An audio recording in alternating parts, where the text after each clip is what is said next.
Hey guys, today we've got LG's new flagship with us, the LG G2. So this phone's great, on paper at least. It's got amazing top-of-the-line internals, a camera with optical image stabilization, a 5.2-inch high-resolution display, unique button placements.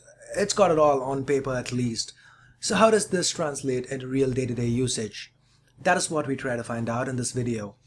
So this is Ash here from C4E Tech, and you're watching my full review of the LG G2. Let's start with the built-in design. Though the build's mostly glossy plastic, there are some things unique to the G2.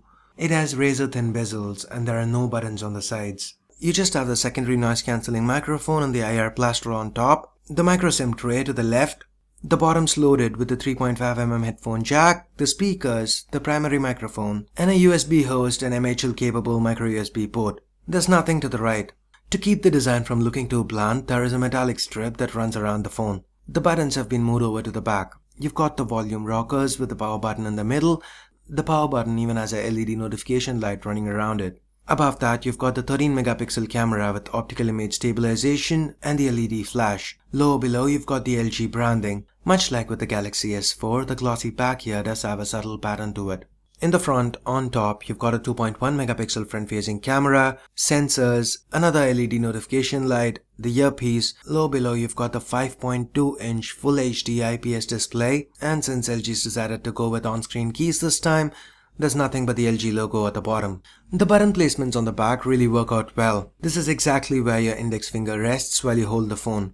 After a few days of using the G2, I really didn't have to think about the button placements. Hitting the volume rockers or the power button just felt a lot more natural. Since you're not actually moving around to hit any keys, it helps in getting a better grip as well. The G2 is also not too thick at 8.9mm and weighs in at 143 grams. Alright, let's move on to the specs now. The LG G2 is powered by the Snapdragon 800 chipset. That's 4 Krait 400 cores clocked at 2.26 GHz each, coupled with an Adreno 330 GPU and 2 GB of RAM. The Snapdragon 800 over here is possibly the best chipset that money can buy right now. And sure enough, it's a beast. As you can see, the LG G2 just blew through any benchmarks we threw against it. When it comes to real day-to-day usage like gaming, no matter what graphically intensive game we threw at the LG G2, as expected, it managed to run it smoothly without any frame rate drops or lag. The internal storage is 32 gigs and sadly there is no microSD card slot.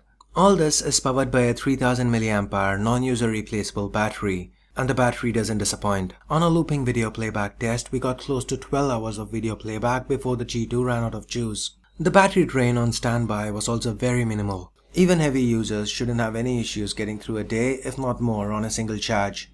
Let's talk a little bit about the display. The LG G2 houses a Corning glass covered 5.2-inch Full HD IPS display. This gives it a pixel density of 424 pixels per inch. The display is bright, crisp and clear, and the color reproduction is very natural.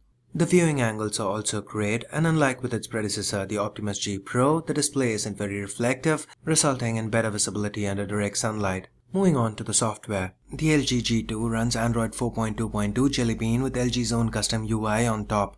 LG's thrown in quite a lot of their own tweaks. With the display turned off, double tap anywhere on screen to turn it on. You can tap an empty area on the home screen or the status bar at any time to turn the display back off. With the screen off, holding the down volume key launches the camera. The down volume key also acts as a shutter key here. Now with the screen off, hitting the up volume key on the other hand launches quick memo. Say for example you have a wallpaper that you want to show somebody. Most of the times our home screens are filled with widgets and icons. With the G2 all you need to do is this. You pinch back to get your icons back. You get widgets on the lock screen. Sliding to the right of the lock screen fires up the camera. You also get a multitude of quick toggles from the notification bar and a guest mode. How this works is you set up two different sets of unlock patterns. Use your regular pattern and the G2 unlocks to your normal home screen. If you use the pattern meant for guests, the G2 unlocks into the guest mode. There are only 5 apps available here and there is no access to the notification bar or the Google Play Store. Taking a page out of Samsung's playbook, the G2 offers you a couple of smart features. Both utilize the front camera. Smart Screen keeps the screen on as long as you're looking at it, whereas Smart Video pauses video playback when you turn away from the screen and resumes playing the video when you look back. For multitasking, you get a bunch of Q-Slide apps.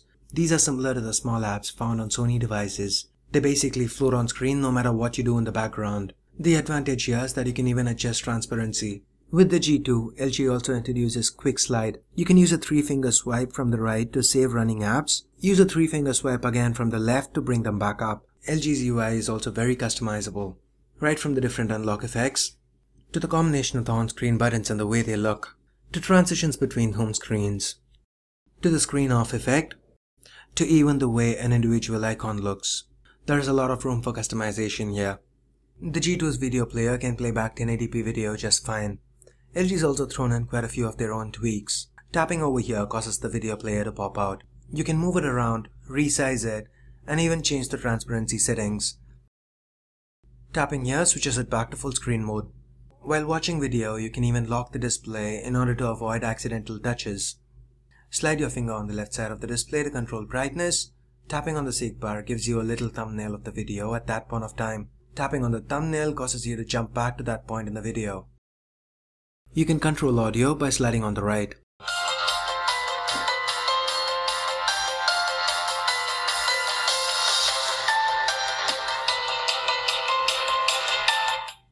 As you can see, the audio via the internal speaker is pretty loud and clear. Overall, the video player got the job done. It managed to play most of the major codecs just fine. The music player is pretty standard with the ability to sort your songs as all songs, albums, artists, genres, playlists, folders. It can also detect nearby DLNA streaming devices and access cloud storage. Despite bringing a ton of functionality with it, LG's UI for the most part is lag-free. Apps open up quick and everything runs smoothly. Let's move on to the camera now. Again, LG's packed in a ton of features, but it feels a little familiar. It feels like almost every mode found on the Samsung Galaxy S4 has been brought over to the G2. The interface is pretty user-friendly, and most of the modes are pretty self-explanatory. The camera on the LG G2 can take beautiful pictures. The pictures are crisp, retain a lot of detail, and the colors are natural. Optical image stabilization drastically reduces the chance of getting jerky or blurry images. And again, when it comes to the low light scenario, once again optical image stabilization helps out here. It allows for longer exposure times, which results in better pictures. The LG G2 can also shoot 1080p videos at 60 frames per second. The videos shot are again clear, retain a lot of detail, pretty smooth, and have a stable frame rate. So guys, the store you're seeing is Arian Futuristics, and I want to thank them for providing us with this review unit. Arian Futuristics is a LG brand store here in Chennai, and if you're from Chennai, for the best service, for the best prices, make sure you hit up Arian Futuristics. I'll leave their contact details right below the like button as well. So guys, in conclusion, what do we have here? In a nutshell, the pros: great camera with optical image stabilization, lag-free, a ton of functionality, brilliant display, razor-thin bezels, amazing battery life. On the flip side, it is still plastic, which means it will pick up a ton of fingerprints. The battery is non-user replaceable, no microSD card slot, and the LG UI might not be for everyone because it's far from a stock Android experience. So, in my honest opinion, I feel the pros far outweigh the cons, and if you're in the market today looking for a phone with a 5-inch or something around that display, I'd say the LG G2 is a phone that's worth considering. So what do you guys think? Do you think the G2 is a phone you'd consider, or do you have your sights set on something else like say the Xperia Z1, Galaxy Note 3, or maybe that all-elusive gold phone, you know the one I'm talking about? Just let me know your thoughts in the comments below, and if you guys do want to pick up the G2, I'll leave direct links to Amazon right below the like button. You can get it from there. If you guys do have any video requests for me, or if you just want to stay updated on my latest videos and updates, feel free to hit me up on Facebook, Twitter, Google+. Direct links to all my social networks can be found right below the like button there. And before you go, don't forget to give me a thumbs up and hit the subscribe button because I've really worked hard on this video, guys. I generally do work hard on all my videos, but this time, if you see, I started the video with a blue shirt. Now I'm wearing black. It's not because I changed shirts, while making the video. It is because 2 days has elapsed. I've been working on this video for 2 days, so if you can share, like, subscribe, anything you guys can do, I'd really appreciate it. So once again, thanks a lot for watching. Hope you liked the video, and I'll see you guys soon in the next one. Till then, this is Ash here from C4E Tech signing off. You guys have a great day. Bye bye now.